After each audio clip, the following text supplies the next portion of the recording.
Di video kali ini saya akan membahas berbagai tunjangan DPR yang sensasional. Waktu riset buat video ini saya jadi bingung sendiri.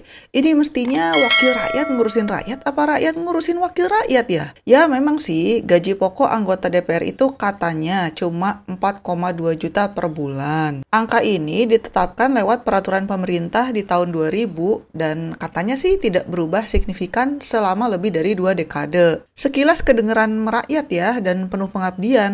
Tapi ternyata di balik gaji pokok itu masih ada banyak tunjangan-tunjangan yang luar biasa. Yang kalau ditotal bisa mencapai lebih dari 100 sampai 120 juta rupiah per bulannya. Sebagai perbandingan, UMR di Pulau Jawa itu misalnya di Jawa Tengah itu besarnya hanya 2,2 juta loh. Jadi kalau sampai anggota DPR itu bisa dapat ratusan juta rupiah per bulannya, itu memang angka yang sangat fantastis ya. Kira-kira buat teman-teman yang gajinya UMR itu harus banting tulang selama 46 bulan atau hampir 4 tahun untuk dapat uang yang bisa didapatkan oleh anggota DPR selama 1 bulan. Belum lagi kalau kita bandingkan dengan perbandingan yang lebih ekstrim ya, misalnya saja dibandingkan dengan guru honorer. Karena di banyak daerah masih banyak loh guru honorer yang upahnya hanya 100.000 sampai 350.000 per bulannya. Sekarang mari kita bahas apa saja tunjangan anggota DPR. Tunjangan yang pertama adalah uang jajan properti sebesar 50 juta rupiah per bulan. Jadi setiap bulan, negara mentransfer uang tunai sebesar 50 juta rupiah ke rekening masing-masing anggota dewan. Ini bukan buat DP rumah ya, ini uang tunai bulanan. Kebijakan ini menggantikan sistem lama di mana mereka diberikan rumah jabatan anggota di Jakarta. Jadi udah nggak dikasih rumah lagi sih, tapi gantinya dikasih uang. Kedengarannya memang sederhana, tapi disitulah letak permainannya. Karena uangnya ditransfer langsung ke rekening pribadi tanpa pengawasan, jadi bisa aja seorang anggota dewan sewa apartemen katakanlah 15 juta per bulan. Sisanya ya 35 juta itu buat apa terserah mereka. Jadi dulunya katanya rumah dinas itu yang lama sudah tidak layak huni dan rusak parah. Tapi menurut Indonesia Corruption Watch atau ICW, antara tahun 2019 hingga tahun 2024 ada anggaran sebesar 374 miliar rupiah untuk pemeliharaan dan perbaikan rumah-rumah dinas anggota dewan. Jadi kan agak jomplang ya. Katanya rumah-rumahnya udah pada rusak, tapi habis 374 miliar untuk perbaikan. Terus sekarang dikasih uang cash 50 juta sebulan per orangnya. Ini memang fantastis ya. Kebijakan ini akan menyedot anggaran negara sebesar 1,74 triliun rupiah dalam 5 tahun. Ini sebenarnya bisa untuk membangun 580 sekolah dasar baru di Indonesia. Jadi sayang banget ya. Oke, tunjangan yang kedua adalah tunjangan perjalanan dinas. Jadi ternyata setiap kali anggota DPR itu melakukan perjalanan dinas ke ibu kota provinsi mana gitu ya, mereka akan mendapatkan paket tunjangan harian yang terdiri dari 2 komponen utama. 5 juta rupiah sebagai uang harian, dan 4 juta rupiah sebagai uang representasi, sehingga totalnya mencapai 9 juta rupiah per harinya. Per hari loh ya. Dan perlu kalian tahu bahwa angka ini belum termasuk biaya transportasi seperti tiket pesawat dan juga tidak termasuk biaya akomodasi hotel karena itu semua sudah ditanggung secara terpisah oleh negara. Jadi yang 9 juta ini murni uang saku dan lagi-lagi ini adalah 9 juta per hari. Kalau kita bandingkan, uang dinas harian anggota dewan itu ternyata hampir 2 kali lipat UMR bulanan di Jakarta. Memang ini luar biasa ya. Ini sih perjalanan dinas apa jalan-jalan doang nih. Kemudian, tunjangan yang ketiga adalah tunjangan peningkatan fungsi pengawasan dan anggaran.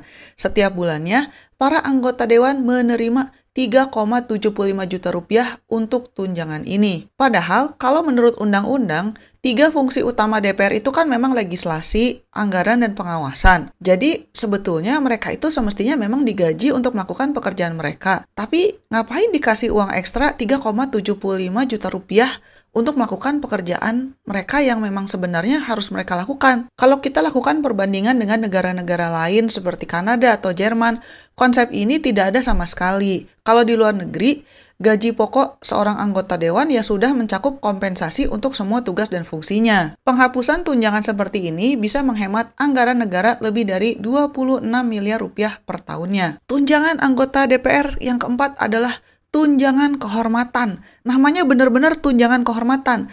Besarnya 5,58 juta rupiah per bulannya. Jadi kalau kita bulatkan ya 5,5 juta lah. Ini juga dua kata lucu ya, tunjangan kehormatan.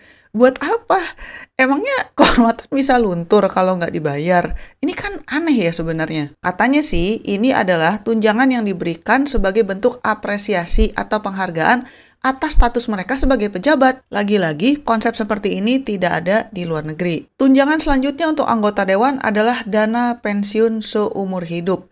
Jadi ternyata, menurut aturannya, setiap anggota DPR berhak menerima dana pensiun yang dibayarkan oleh negara seumur hidup mereka setelah mereka menyelesaikan masa jabatan selama 5 tahun. Besaran dana pensiun ini dihitung sebesar 60% dari gaji pokok atau kalau di total-total itu sekitar 2,5 juta per bulannya karena hanya dihitung dari gaji pokok dan bukan dari tunjangan. Meskipun ya katakanlah nominalnya relatif tidak besar, tapi kan prinsipnya aneh ya. Kerja 5 tahun dengan tunjangan yang luar biasa terus habis gitu bisa dapat uang pensiun seumur hidup terlepas dari berapa usia mereka. Kebijakan ini menciptakan sebuah ketidakseimbangan dengan seluruh rakyat Indonesia lainnya. Bayangin aja sama kita-kita nih yang rakyat biasa. Katakanlah kita ikut sistem jaminan sosial nasional, yaitu BPJS Ketenagakerjaan. Kita kan harus bayar iuran selama puluhan tahun ya. Dan kita baru bisa menikmati manfaat pensiun setelah mencapai usia pensiun yang ditetapkan pemerintah. Tapi kalau anggota DPR, nggak usah nunggu. Jadi begitu udah selesai menjabat, ya udah langsung dapat. Ini luar biasa ya memang. Selanjutnya, ada tunjangan lain yang namanya tunjangan PPh pasal 21. Ini ternyata adalah tunjangan sebesar 2,6 juta something lah. Jadi kira-kira 2,7 juta per bulan yang diberikan oleh negara dengan tujuan untuk membayar kewajiban pajak penghasilan anggota dewan.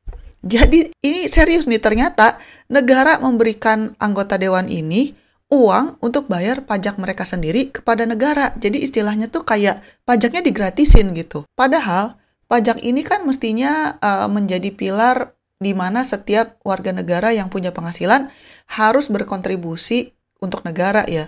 Tapi ternyata malah anggota dewan ini yang membuat dan mengesahkan undang-undang perpajakan justru membuat pengecualian untuk diri mereka sendiri. Jadi nggak adil gitu. Oke, selanjutnya ada lagi tunjangan yang namanya tunjangan komunikasi intensif. Ini besarnya 15,5 juta rupiah per bulannya. Ini sih katanya uang yang diberikan untuk memfasilitasi komunikasi anggota dewan dengan para konstituen di daerah pemilihan. Tapi ini tuh sebetulnya aneh karena anggota dewan itu sudah menerima bantuan langganan listrik dan telepon sebesar 7,7 juta per bulannya. Jadi pertanyaannya, komunikasi intensif macam apa yang butuh 15,5 juta per bulan? Padahal tagihan telepon dan listrik sudah dibayarin oleh negara. Dan anehnya lagi, tidak ada mekanisme pertanggungjawaban publik. Dan tentunya, tanpa adanya pedoman yang transparan dan kewajiban pelaporan, tunjangan-tunjangan seperti ini jadi seakan-akan sebagai uang bonus atau gaji tambahan untuk anggota dewan yang luar biasanya tidak kena pajak. Dan ini jadi berisiko untuk masuk ke kantong mereka pribadi. Oke, selanjutnya ada lagi tunjangan yang berupa fasilitas kredit mobil sebesar 70 juta rupiah per anggota untuk setiap periode jabatan. Yang katanya sih gunanya untuk membantu mereka membeli kendaraan pribadi. Ini agak bingung ya bacanya ya. Kenapa negara harus mensubsidi pembelian aset pribadi untuk anggota dewan, padahal mereka itu tidak berkekurangan. Selanjutnya, ada juga yang namanya tunjangan asisten anggota sebesar 2,25 juta rupiah per bulannya. Ini agak bingung ya, mereka nyewa asisten terus negara disuruh bayar juga. Selanjutnya ada tunjangan lain yang tidak kalah menarik, yaitu uang jajan rapat sebesar 2 juta rupiah per bulannya. Katanya sih ini uang sidang dan disebut-sebut untuk kebutuhan teknis persidangan seperti konsumsi atau alat tulis. Padahal lagi-lagi tidak ada kewajiban pelaporan sama sekali. Ini membuat uang jajan bulanan ini tidak dapat dilacak penggunaannya. Selanjutnya, ada lagi tunjangan yang luar biasa, yaitu tunjangan keluarga yang terdiri dari tunjangan istri atau suami sebesar 10% dari gaji pokok, dan tunjangan anak sebesar 2% dari gaji pokok untuk maksimal 2 anak. Memang kalau di total-total jumlahnya yang ini nggak terlalu besar sih. Berarti tunjangan pasangannya itu sekitar Rp420.000 per bulan. Terus tunjangan anak itu sekitar Rp168.000 per bulannya. Tapi ya tetap aja ya di total-total karena anggota dewan itu ada ratusan. Ya ngapain gitu kan, mereka udah punya gaji. Tapi negara tetap harus memberikan tunjangan suami atau istri dan juga tunjangan anak. Ini bingung sih. Terus gajinya dipakai buat apa? Karena kalau teman-teman ikutin tadi ya, ada tunjangan rumah, ada tunjangan kendaraan, terus ini ada tunjangan keluarga, ada tunjangan dinas, ada tunjangan rapat. Emang bingung sih anggota dewan kita luar biasa ya, pantesan banyak banget orang yang berlomba-lomba ingin menjadi anggota dewan. Mimin sekarang baru ngerti kenapa banyak banget orang yang ingin menjadi anggota dewan, teman-teman. Luar biasa memang. Jadi kalau masih ada yang bilang, gaji anggota dewan itu kecil, aduh udah deh, jangan cuma lihat gajinya doang, tapi lihat tunjangan-tunjangan juga. Karena sistem kompensasi mereka saat ini bukan hanya boros, tapi udah aneh dari definisinya gitu. Ini benar-benar nggak adil sih kalau menurut Mimin. Video ini mudah-mudahan bisa menjadi pencerahan ya buat teman-teman yang bingung gitu kenapa zaman sekarang banyak banget yang protes, demo, dan sebagainya.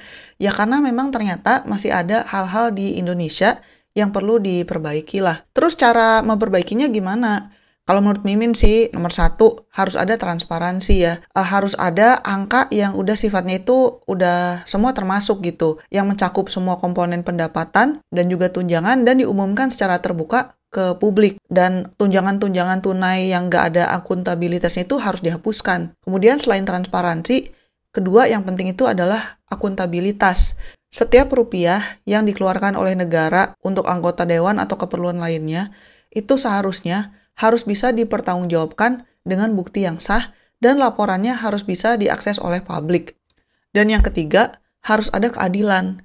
Jadi anggota-anggota dewan ini harus menanggung sistem pajak dan pensiun nasional yang sama dengan kita-kita ini.